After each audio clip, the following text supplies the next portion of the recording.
I'm curious, Vlad. What? Why did you thank him but not me? Natalia narrowed her eyes. After all, I helped too. Vlad stared at those familiar eyes with cold sweat dripping from his face. Clearly, this question was a trap. Seeing Vlad begin to sweat like a pig awaiting its slaughter, Natalia's eyes softened, and she laughed softly as she covered her mouth with her hand and gently closed her eyes, hiding the eyes of the Alioth clan leader. I need to think of a name that's not as official as that. Maybe Eyes of Space and Time? Meh, too cliché, I'll let the anime experts come up with suggestions. Natalia thought playfully. To be honest, she didn't plan to name them because the eyes of the Alioth clan leader were good enough for her, not to mention that, unlike the cliché villains out there, she didn't intend to go around revealing her technique and what she did. Fufu, no need to be tense. I understand well why you thanked him. Without Victor, I couldn't have reached this level of power or have the opportunity to help my father. Without his orders, no one from the Empire would have moved, even me. Which was a lie, considering that the wives had very high autonomy. Only decisions that directly affected the Empire needed Victor's approval. Small things like what happened here today, the Emperor didn't even need to move. When Vlad was about to open his mouth to say something, he heard. But isn't it common sense to be thankful for the help given? I feel a little sad not having received a thank you. Natalia opened her eyes and looked at Vlad. Vlad started sweating coldly again. Fufu, this is fun. It was great to be on the side of the strong. As a member of the Alioth clan, a family that served directly under Vlad, she couldn't have played like this before, but now, as the Emperor's wife and dragon goddess of time and space and part of the Elderblood family, she could do this. Feeling something coming from her husband's domain, Natalia saw Victor creating a time barrier. Soon, several of her sisters, who were busy with their children like Violet, Ruby, and Jean, began to appear. A few moments later, Victor and her sisters began to engage in acts inappropriate for children. A sense of annoyance and jealousy began to grow. She wanted to join too. Ugh, I would have gone too if I had known he was going to do that. Natalia had to restrain herself a lot so as not to bite her lips, seeing how her sisters were having fun. Inside the sphere of time, a few months after Violet's arrival. Victor was sitting at the foot of the bed, and behind him, all his satisfied wives were sleeping. Even with the help of a near entity of love, Aphrodite, it was impossible to defeat him, his soul was simply too strong. After satisfying his wives and himself, Victor entered a mode that usually occurred to men after a good night. It was generally during these times when his mind worked even more efficiently than before. I have my soldiers, and in a few years, these soldiers will multiply into millions. I have my monsters, dragons, leviathans, subspecies of dragons. I need to diversify more. Some fusions between species are necessary. They need to be intelligent enough to receive orders. In fact, they just need to obey me. I can't deny the possibility of beings on the other side who can manipulate the minds of these beasts. Plans and more plans began to form in Victor's head, and countermeasures for these plans and more countermeasures for future enemies began to be made atop them. I'm jealous, Azathoth complained as she appeared behind Victor and hugged him while floating. I also want to experience this pleasure that makes my sisters form such expressions. She looked at the women on the bed who were leaking a lot of seed from their private parts. Don't worry, I will free you soon, and I will make sure to spend a long time with you, Victor spoke, as part of his mind was focused on this conversation, while the rest of his brain was making plans. Really? Azathoth asked with a sweet smile. In that case, I will collect on the day I free myself. I will want a few more daughters to increase our species' numbers. No children. At least until we completely get rid of the threats.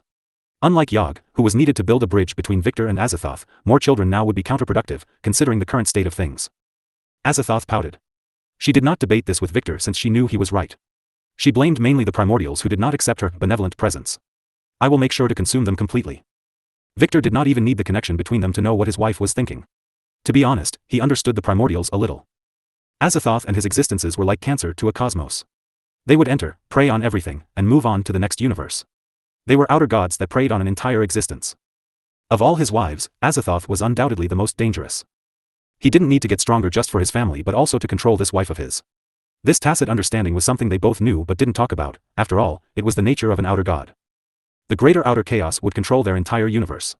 Currently, status quo had been set between the two due to the circumstances of Azathoth's sealing and because Victor was too weak to deal with those who administer the universe.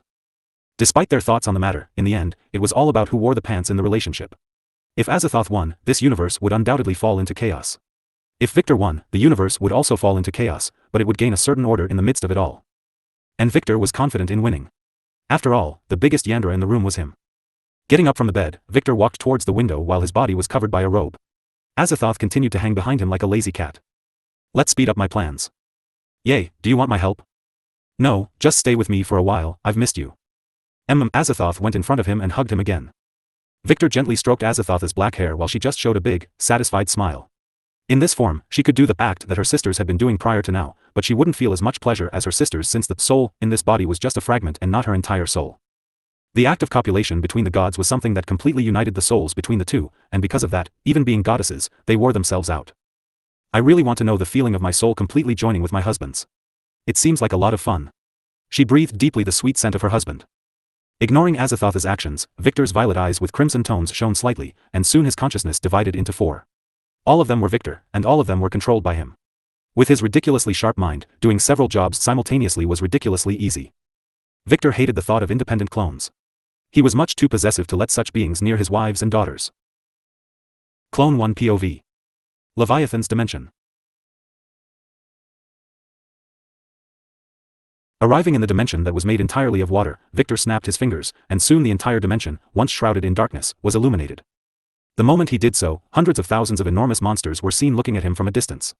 The largest of them were the size of planets, roughly the size of Earth. I see that my wives have taken good care of you. But let's speed up the evolution process a bit. As the ones who created them, Victor knew that these beings could quite easily reach the size of Jupiter, and some very special and selected ones could reach the size of a star, the size of the sun. But still, they were very small compared to his size in his dragon form, and Victor knew that size wasn't everything, but that was okay. These beings weren't made to fight elite gods or perform delicate work, their soldiers were made for that. These existences were weapons of invasion, the nuclear option. They were the ones who would eliminate his enemies' armies, and just like his clones, all the souls of these beings belonged to him. So, even if they died, they would just revive again. If Victor didn't want to conquer a galaxy and instead wished to destroy it, he could just release these beings into that galaxy, and in the space of a few hours, everything would be consumed. Clone 2 POV. Appearing in a deep part of his planet that only he had access to, Victor entered a portal. This place was so well hidden that not even his daughters could find it. The only way to find it was if he allowed them to find it. Entering the dimension that looked like a vast forest, he found himself looking at the former predators who had once faced the Adrastella clan long before he even became a vampire. As the one who consumed the leader of the Nightingale gods, Victor knew very well how to create these beings. And the best part? He didn't even need to go through the whole tedious process their former creator required.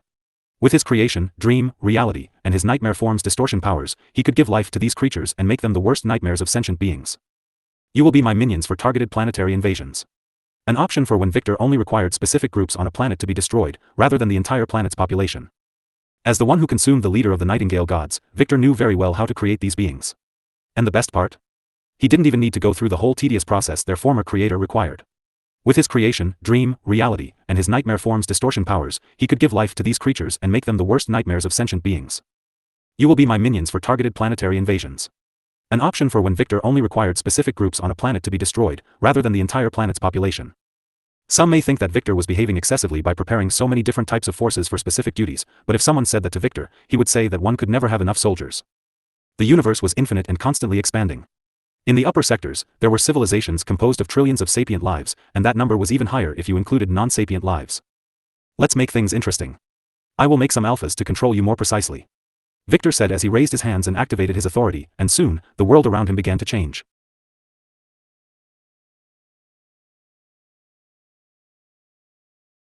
Clone 3 POV. Appearing where his daughters were previously, Victor whistled. In the next moment, the horizon began to swarm with dragons. Unlike before, all sentient dragons were here, and all these dragons were females. After all, their role would be something more specific. We salute our primogenitor. They all immediately lowered their heads in a submissive position. The wait is over. The dragons shivered, and happiness emanated from their beings. Through recent tests, my daughters have achieved sufficient emotional maturity to have subordinates. Victor raised his right hand, and a violet sphere formed in it. Those marked will become direct subordinates of my daughters, aiding them in anything they need. You will be their guards, their protectors, their assassins, and if necessary, will lay down your lives for them. A single warning to those of you who are selected. Even if my daughters decide to attempt to do so, whether out of curiosity or for any other reason, under no circumstances are you allowed to form relations with them. Victor's eyes glowed dangerously. They are mine, do you understand? All the dragons immediately nodded their heads. They knew very well what he meant by forming relations. Despite the fact that all of them here were female, if someone from the Emperor's lineage were to grant their blood to any one of the dragons, it would immediately signal a direct promotion in status. After all, if done so, the dragon who received the blood from a willing grantor would cease to be a simple dragon and instead would become a true dragon of the Emperor's lineage. What that meant was that they would invariably form a connection with the soul of the Emperor's daughter, who granted them her blood. An example of this situation would be what occurred in the past between Zaladrak and Victor. Victor was much too possessive a person to allow anyone other than himself, much less strangers, to come into contact with something as intimate as the souls of his daughters, even if said strangers were his creations. To prevent such a situation from occurring, a rotation schedule for the subordinates shall be established. This will also serve to test whether my daughters can deal with different kinds of personalities. Victor's intense eyes began to dim. Depending on your performance, rewards will be granted. And who knows? Perhaps even a promotion to true dragon status might become a possibility for one of you. The dragon's eyes lit up excitedly.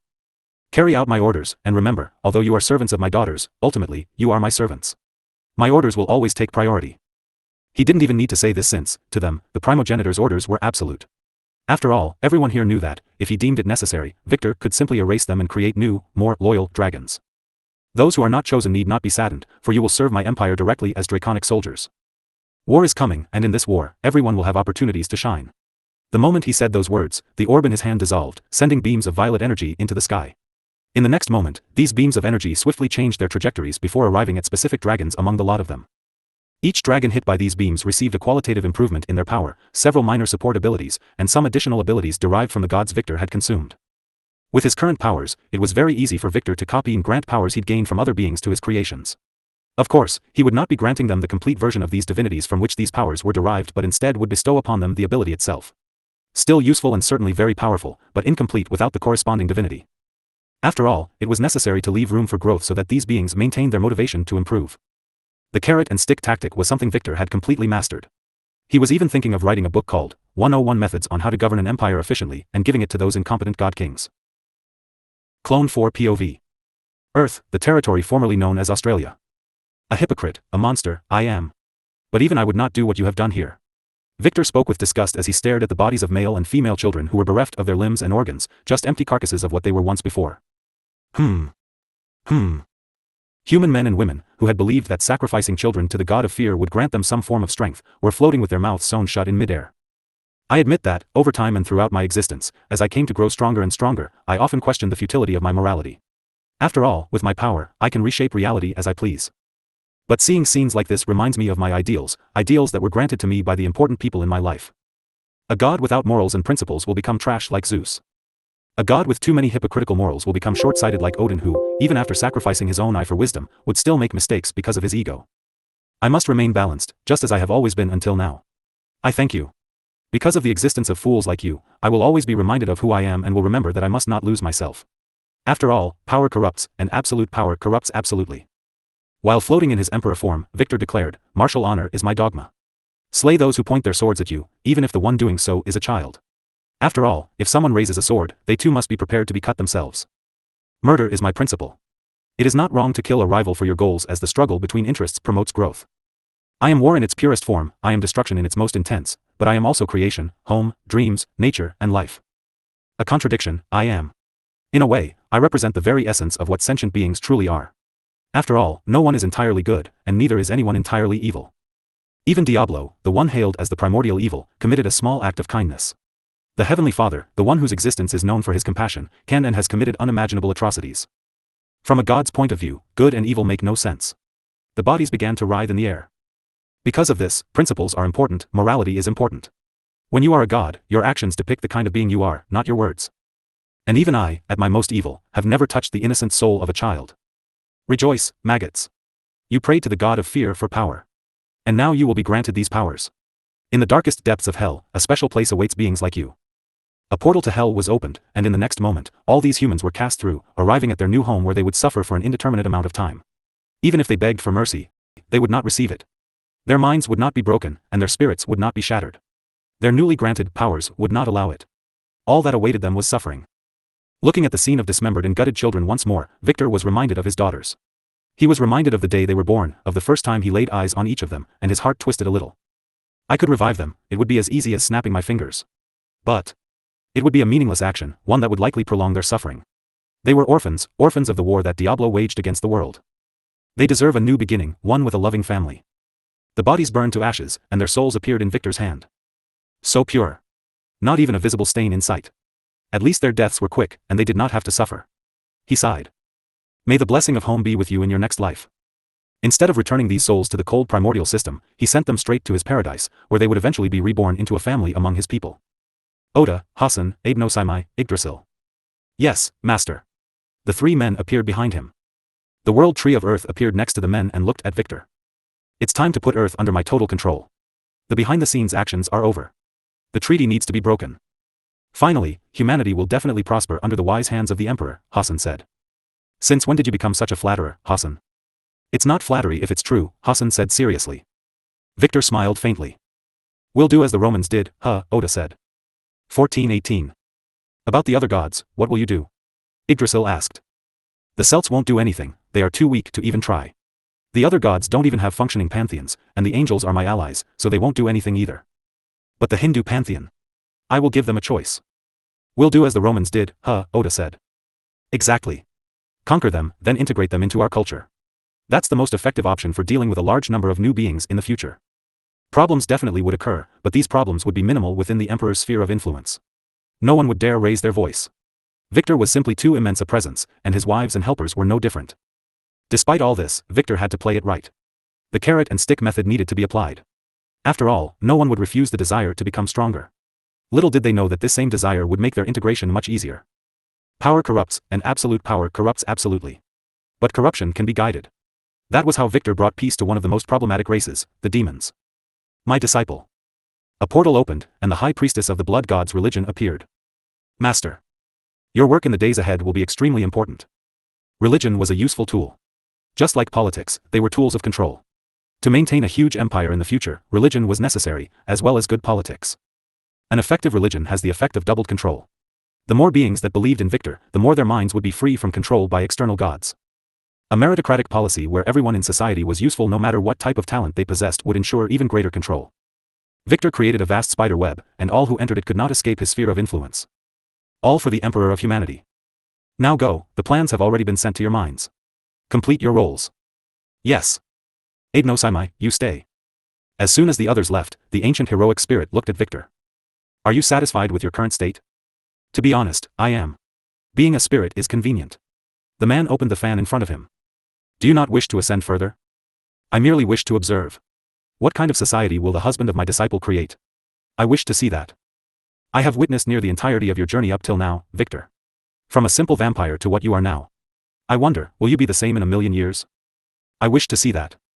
I understand. Victor nodded, respecting the old spirit's decision. Unfortunately, even a powerful spirit like yourself cannot live so long, therefore. Victor snapped his fingers. I am alive. He saw that he had also become a bit younger, his appearance now that of a middle-aged man rather than the elderly man his spiritual form had displayed. I have transformed you into a high human. And I gave you biological immortality while increasing your mental fortitude. Why? Humans were not made to live thousands of years. It wasn't a disrespect to humans. It was a fact. Living so long was harmful to a human's mentality, high human or not. Keep watching me, old man. And if I happen to change from the way I am now, I hope you talk some sense into me. Aidnosaimai rolled his eyes. You have your wives for that. They will ensure you don't stray from your path. You don't need an old man for that. Victor smiled. That's true. But, if I see that you need a push, I will try to help. It's the least I can do for the one who brought my disciple out of her poor state. Thank you. Now go, I will not have lazy people in my empire. My wives more than make up for that. He muttered at the end. N/O/vel/b forward. Yes.